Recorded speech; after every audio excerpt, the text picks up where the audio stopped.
And on a very chilly and cold Sunday morning, we are back again with another episode 8 of our new season. And ladies and gentlemen, you want to tell me it's been close to 10 weeks since we started season 2? Makofi jamani, we piga makofi. But anyway, welcome guys to another episode. I know sounds like I am whispering, and it's because it's early in the morning and I don't want to shout a lot because makelele ni nini asubuhi. But anyway, welcome again to another episode of the Cordial Podcast with me, of course, your host Kang'ong'oi, and today we are on part 2 on our topic of reality dating TV shows. And as I said, today we're going to talk about all it involves, the drama and the conflict that surround these particular shows. And before I even diving into the topic, I think this week has been really a good week for me. I can say there's not much of tea again, but I think I can just say it has been a really big blessing because I've had the opportunity to do a couple of things that I put out I wanted to do, for this year, and it has really been a good experience. Like I got to record an episode with somebody else, which wasn't for this particular episode but another one, and so it felt good being on the other side of a podcast, of not being the one who's hosting it but being the one who's a guest. And that was a really pretty good episode, and I can't wait for it to come out. Unfortunately, it comes out next year. You see how people have planned themselves. Jamani, I wish the Cordial Podcast was like that, but wait, we will get there soon enough. I also got the opportunity to host just a couple of hours later. Just so you know that this is a raw talent. I was a guest in the morning, and then during the lunch hours I was somewhere hosting a book launch, and I was so happy because that experience showed me that there's a lot I need to do. Like there's a lot I need to lock in on and just become a better version of myself. And so that has been my week and my topmost excuse to use of uploading another episode on a Sunday. But here we are. Why should we not upload an episode? And so we're going to dive into our part 2 of this series. And as I've said, we were talking about the drama and the conflict, and as I always do, I divide them into further 3 questions that we ask ourselves, or subtopics. And one of the things that we're going to kickstart on is creating conflict. And we are going to try to analyze on how producers of these shows intentionally create dramatic situations and conflicts to keep viewers engaged. And I think we've all experienced that, where the content that we are getting nowadays outside here is more of wanting to engage people, and unfortunately the kind of content that we engage in mostly is negativity. So that is the part we are going to talk about. Then there is the villain archetype, and we're going to try and discuss the common villain characters in reality dating TV shows and how it impacts on the audience and their perception of the show and every single person who is involved in the shows. So that's another part that we're going to discuss. And then the last part of it is toxic relationships, and we are going to explore why these shows give a portrayal of unhealthy and toxic relationships, and of course their potential consequences. I think when we start watching this kind of shows, we always want to see good turnarounds. We always want to see the goodness of things, but once you start watching the first season, another season, then you get used to waiting for the toxic parts of it and wanting to know how a person can get toxic, or understand why they want it to be toxic, or what excuse they're going to use. And so that is basically the outline of this episode, and we're going to dive straight into how these producers, intentionally create dramatic situations and conflicts just to keep the viewers engaged and just creating conflict from a general perspective. And if this is a genre of content that you watch regularly, then you've noticed that there are times you sit and you analyze some situations and you're like, this situation could have been avoided if it was in real life. Somebody else would have done better, or this other person would have done this, and it looks so scripted that you think, wow, is creating conflict that easy for these shows, or is conflict really that attractive so that these people use it over and over again? And personally, to me, as I said in the last episode, I love introspection on such shows, so that I know probably, there are characters you resonate well with and you understand what they're trying to say, and then you kind of are caught in the middle of understanding your character and the character that you're seeing on the screen. And you think and introspect and wonder, how exactly do these people even script this kind of conflicts? And it has to be a really good, it has to take a really good script writer, by the way, to create a conflict that will surround two people, one person, or a whole group, for it to have a lasting impression on the viewers that are watching. And personally, I do not like the aspect of creating conflict just for the sake of, but you get to understand that these people are after revenue in a big way. They are really after revenue, and conflict is the only way that you get people riled up. You get people wanting to, discuss on your show, your content. And it is unfortunate, but I think we've been fed a lot of negativity that we are so used to it that we gravitate towards it in any kind of form that you see it. You might hear people shouting at each other, and your attention is caught up, and you wonder, hey jamani, I should have been doing something else. But anyway, so these producers, I think it all comes down to how they're going to generate revenue. How exactly do they maximize their profit and not make it look like it's fake? Although if you look at it over and over again, you'll realize there are some conflicts that will have been solved with just a simple conversation. It might be a 1 hour conversation between people, or 30 minutes, or even 2 hours, but there are some conflicts you just see the solution right ahead. Like, it's just communication, it's just having that conversation and listening to each other. So personally, for me, with my own opinion, I understand why they want to keep viewers engaged with the content, and I understand why they will want to do that. But if we wanted a greater community, a better community who know how to handle conflicts together and not separate things, then I think we need to actually have content outside here that is really upbringing and uplifting. It should be uplifting in a way that we are also taught on how to handle conflicts. At the end of the day, we are only shown conflicts. Nobody wants to listen to the other, nobody wants to understand the other, and it becomes really, really sad, because we take these things in our lives outside here and we think we are normal, just like what we saw on TV. This person doesn't want to understand me, and I don't want to understand him. So it's much better if we just hate each other and live. And it's quite depressing, but what can we do? To our second part, or our second subtopic, on the villain archetype.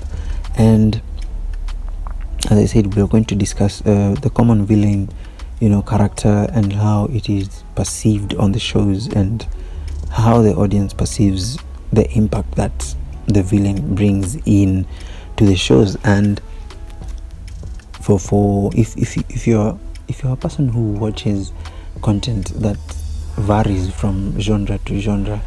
You've obviously been caught up with this word villain, and we always know the villain has to die or the villain has to be, diminished or all these things. And there's some shows who have tried to change the narrative and show how villains can win. At the end of the day, villains just take the day and have their win, and the other people, protagonists, are just there wallowing in depression and loss.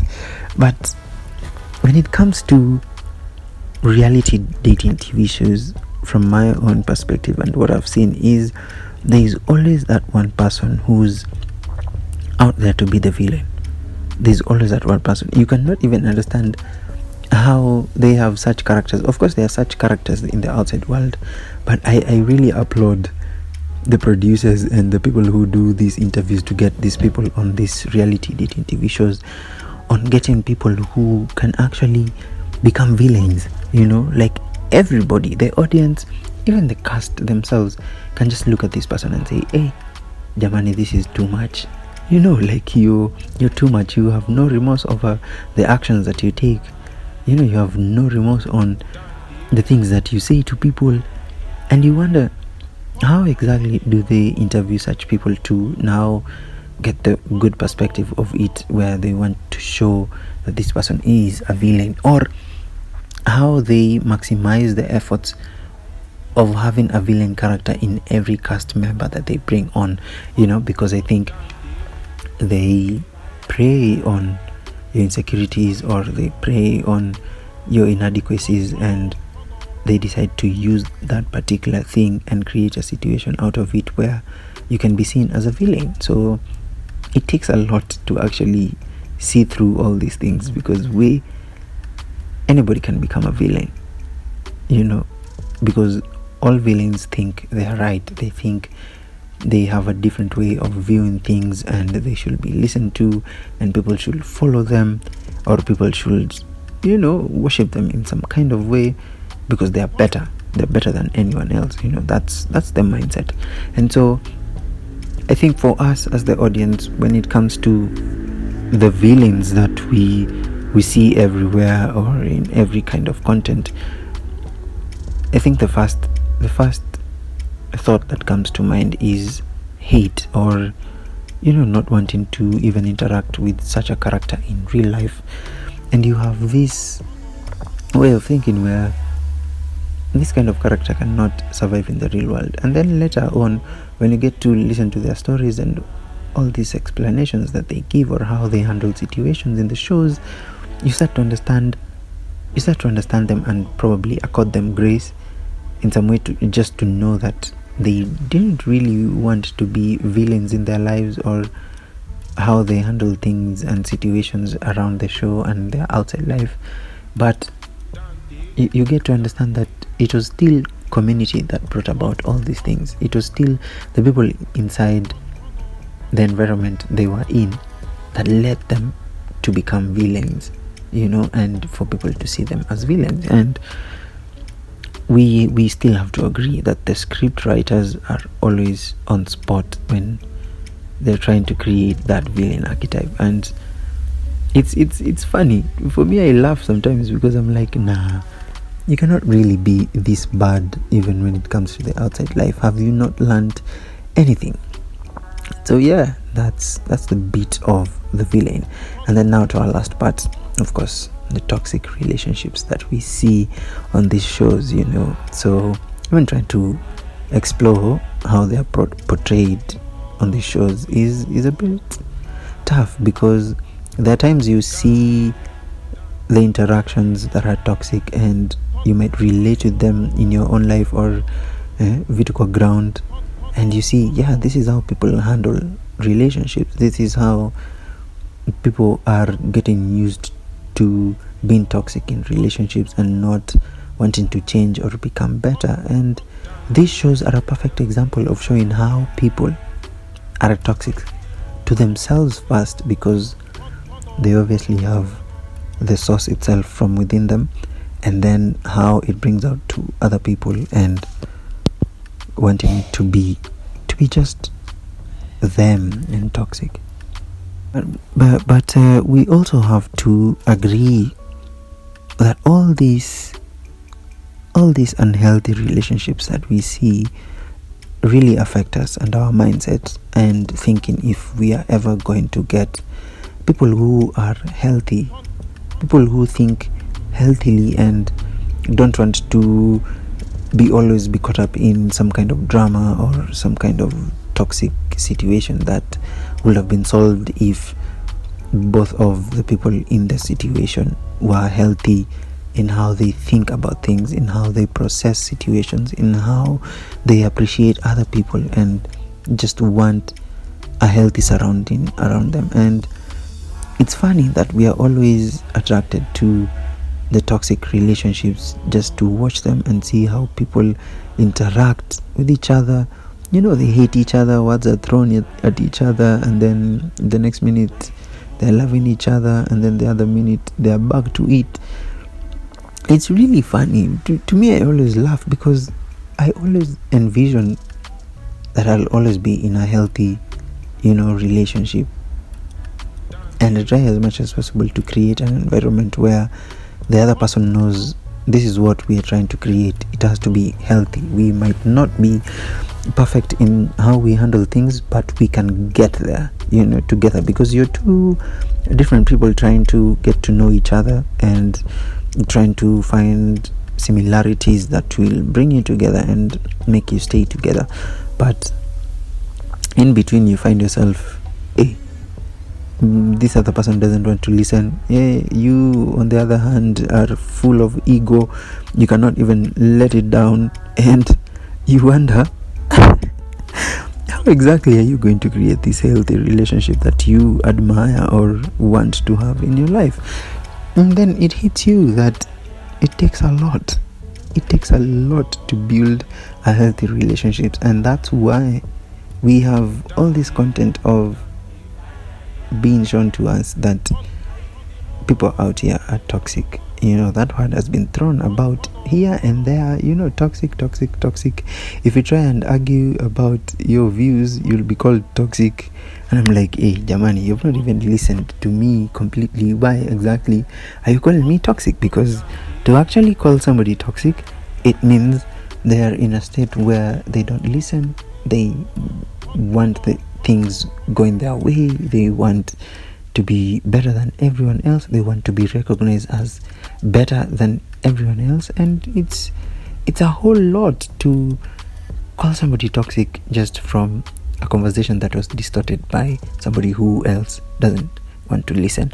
So I think the portrayal of unhealthy and toxic relationships in these shows is really a lot.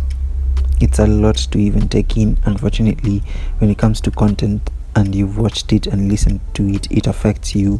It has gone into your mind, so it always affects you. It always makes you think, negatively. It always makes you think you can never have hope in wanting something else that's better than what you're seeing. So that's the basic bit of it when it comes to the drama and conflict that involves around these shows. And these shows are really, I admire people who are creative enough to create such shows and want each and every of their show to be different, and to show some kind of situation that is different from what we've gotten used to. Even some people want other people to get married in like a month. There are other shows that show up where you try to foster that partnership bit of it, of relationships, and you just sit there and you're like, hey, people are creative outside here, but at the end of the day, these people are after revenues.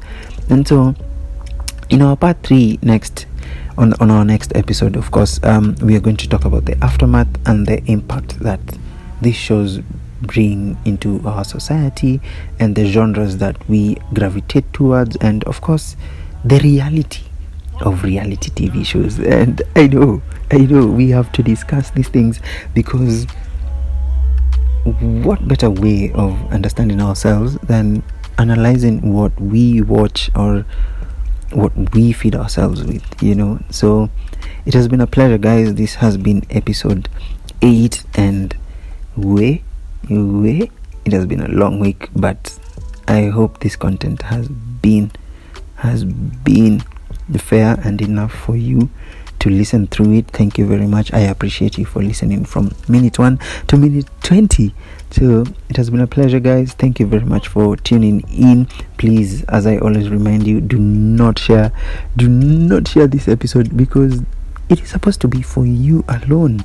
You who's listening, it is supposed to be for you alone. So let us meet on our next episode. It has been me, of course, your host, Mungai Kang'ong'oi, on the Cordial Podcast, and I hope you have a blessed week, a blessed day. Sleep tight if you're listening to this when you're going to sleep. Well, see you when you see me.